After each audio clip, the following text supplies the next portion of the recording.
So I got kind of an interesting job here to do today. I got two of these old oil pans. They're off of a Jaguar or some type of older car, and they are cast aluminum. The way I tested them was just, cleaned a spot, put a little bit of vinegar on it. Vinegar doesn't react with aluminum, but it will react with magnesium. So they are aluminum. They got multiple cracks. They got them, drawn here where they're at, but it's pretty thick. We're going to go ahead and go in and drill the cracks, and then we're going to burr these out with just a heavy fluted burr like this here. And then I'm going to clean the whole area with a more fine fluted burr and clean the inside. We're going to preheat it really good and try to clean it up good and see how it welds. We're going to I'm going to do something I don't normally like to do, and I've made a video on it, so I'm kind of going against what I said, but I'm going to use a gas lens on this because the goal here is I want to get a real large cleaning area. So that gas lens, I'm going to run a number 8 gas lens, and it's going to give me a big wide etching zone and really help me clean this up.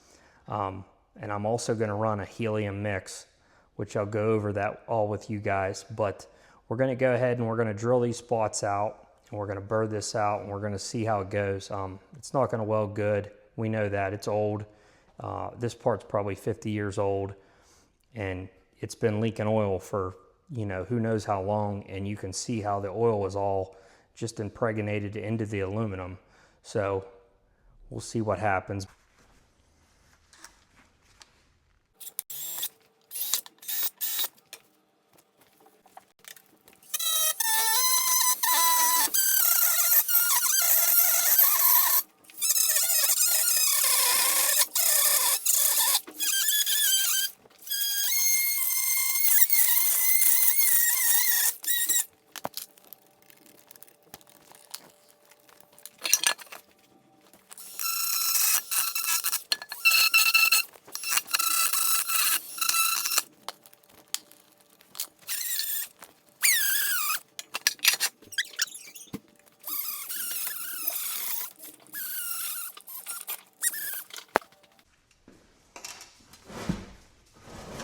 So now what we're going to do is we're going to clean this really good with acetone.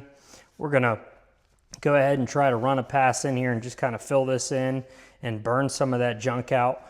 We might go ahead and just keep running the torch back and forth over it, burr it out some more, run the torch over it, and just try to get all that junk out of there. It's not going to look pretty. It never does, but we're going to do the best we can. I'm going to run a 55-54 filler rod on this because I find that works pretty good with cast. And I'm going to throw a lot of heat in this. I'm going to try to get this up to 300 or 400 degrees before I even start welding.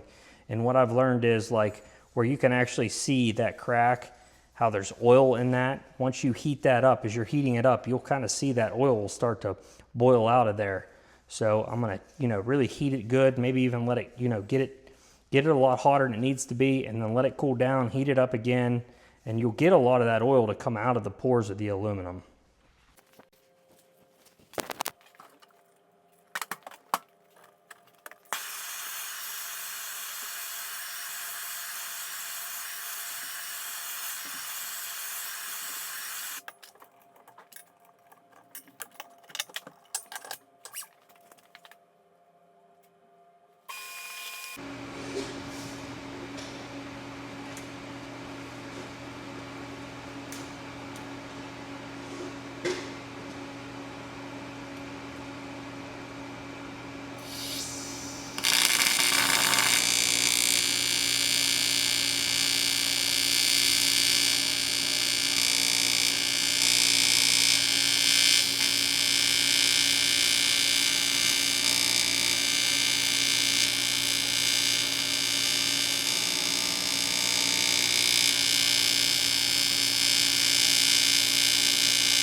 didn't weld too bad. I'll go ahead now and I'll clean all this up nice, knock this down, and then we'll go ahead and we'll run 2 passes up through here, 2 passes here, and 2 nice passes here.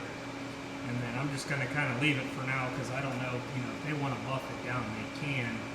But I mean, for an old oil pan, that welded really good.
So we got it all welded up. It really didn't weld bad at all. Ended up running 60 Hertz. I ran 5 CFH of helium, wide in with 15 CFH of argon. And, you know, it seems like when you add that helium to anything cast, it welds so much better. I don't know why that is. I'm sure there's people out there that do, but it just like adding that helium makes such a difference on cast aluminum. The other thing I did, I ran my balance on a prime weld machine right at 30, where I always run it. And I do feel that running the gas lens, that's a number 8 gas lens, which I would never run on anything but this. I think that really did help. I ran a little longer stick out, and, you know, cast, your etch lines get real weird, and I feel like, you know, it really did help. So, you know, I'm going to stick with that with cast. I think it makes a difference. You know, you got such a larger gas path with the gas lens. The arc it's definitely more erratic, like I've said in previous videos, with the gas lens versus the standard cup.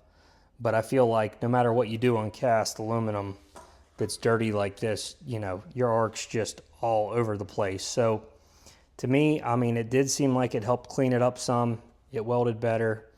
I'm just going to leave it like this because I don't know, you know, if they want to polish this down or buff it down. I don't know. So there's enough meat on there for them to go in and grind that and clean it up. But all in all, I think this turned out really good. And I mean, I think some of the things that you got to do is you got to clean it good, a lot of acetone, You know, get it good and hot, really burn all that oil and all them hydrocarbons out of the pores of the aluminum, and then, you know, take that machine and just run it back and forth like you see me do there, and boil all that junk out of the pores.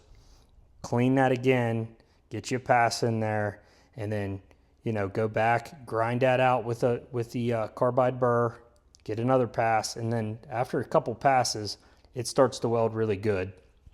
So, I mean, you guys can see that the surface of this is still not very clean, and it welded good. So I'm happy with that. I'm going to go ahead and spray some dye pen on the inside and some developer on the outside, and just make sure nothing's bleeding through, but I think we're good. But everybody have a great weekend, and like and subscribe.